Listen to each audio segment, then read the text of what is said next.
আমরা আল্লাহর কাছে শুকরিয়া আদায় করি যে অত্যন্ত একটা প্রতিকূল সময়ে সীমিত সামর্থ্য নিয়ে আমরা আসলে নির্বাচনের মাঠে প্রতিযোগিতা করেছি। তো এইভাবে প্রত্যাশিত ফল হয়তো এটা আমাদেরও প্রত্যাশা ছিল না, এটা আল্লাহর বিশেষ রহমত এবং এই জনপদের মানুষের দোয়া এবং ভালোবাসা। তো এই মানুষের প্রতি আমার কৃতজ্ঞতা, আমার যে কমিটমেন্ট এবং অঙ্গীকার ছিল দল মতের ঊর্ধ্বে উঠে রাজনৈতিক এবং সামাজিক ঐক্য প্রতিষ্ঠার মাধ্যমে এই জনপদের অসহায় মানুষের পাশে দাঁড়ানো, এই জনপদের উন্নয়ন করা।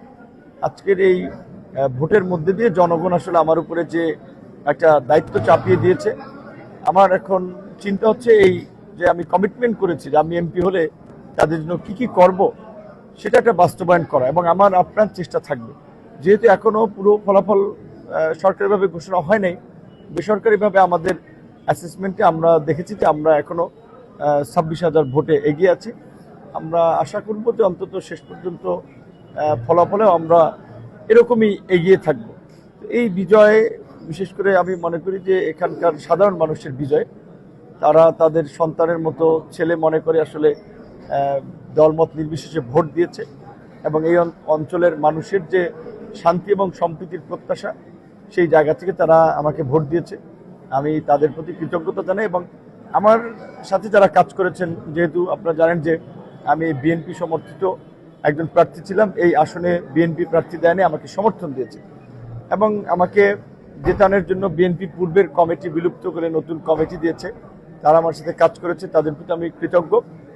এবং বিএনপি, গণ অধিকার পরিষদ, অন্যান্য রাজনৈতিক দল, বিশিষ্ট ব্যক্তিবর্গ, তাদেরকে নিয়েই আমরা গলাচিপার 10 মিনার এই জনপদের শান্তি এবং সমৃদ্ধি আমরা প্রতিষ্ঠা করব।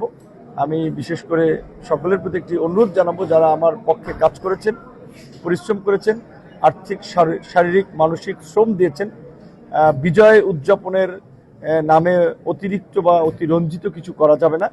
এবং আমাদের যে কমিটমেন্ট ছিল যে এই জনপদের শান্তি এবং সম্প্রীতি, সেটির বিষয়ে আমাদের সবসময় সচেষ্ট থাকতে হবে। যারা আমাদের প্রতিদ্বন্দ্বী ছিলেন নির্বাচনের মাঠে, তাদের প্রতি আমাদের ভালোবাসা, সম্মান, তাদের মতামত নিয়ে, মূল্যায়ন নিয়ে আমরা কাজ করব। আমি তাদেরও দোয়া চাই, তাদেরও সহযোগিতা চাই, এবং বিশেষ করে সকলে মিলে যেন এখানে একটা সুন্দর পরিবেশ আমরা বজায় রাখতে পারি, এটি আমার প্রত্যাশা ছিল। এটা আমরা ইতিবাচকভাবেই দেখি, আমাদের মধ্যে এই সংস্কৃতিটা তো থাকা উচিত যে নির্বাচন কিংবা যে কোনো কাজে হেরে গেলেও বিজয়ীকে অভিনন্দন জানানো। আমাকে মানুষ ভোট না দিলে তো আমার হয়তো যে জয়লাভ করতো তাকে আমরা অভিনন্দন জানাতাম।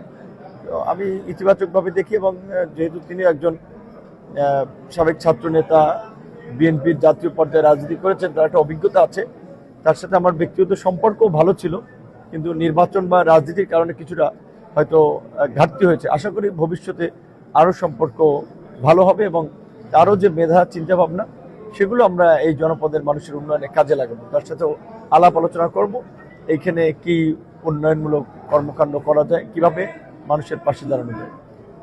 আমার নেতাকর্মীরা শান্তিপ্রিয়, এবং তারা আসলে এই ধরনের মাস্তানি, গুন্ডামি, এই সমস্ত কর্মকাণ্ডে নাই।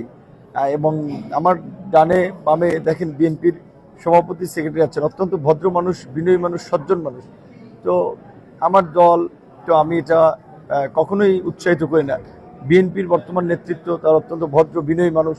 তো তাহলে আমরা তো কেউই আসলে এই ধরনের ভায়োলেন্সকে, এই ধরনের উগ্র কর্মকাণ্ডকে সমর্থন করি না, উৎসাহ দেয় না। সুতরাং এগুলো ঘটার সুযোগ নেই, এবং এই জন্যই আমরা বলেছিলাম যে আগামীতে এই পটুয়াখালী 3 এবং গলাচিপা 10 মিনায় 12 তারিখের পরে একটা নতুন দৃষ্টান্ত স্থাপন হবে, যেটা বাংলাদেশের মানুষ এই গলাচিপা 10 মিনাকে অনুসরণ করবে। আপনি দেখবেন যে ইনশাল্লাহ এখানে কোনো ধরনের কোনো রাজনৈতিক কিংবা নির্বাচন পরবর্তী সহিংসতা হবে না।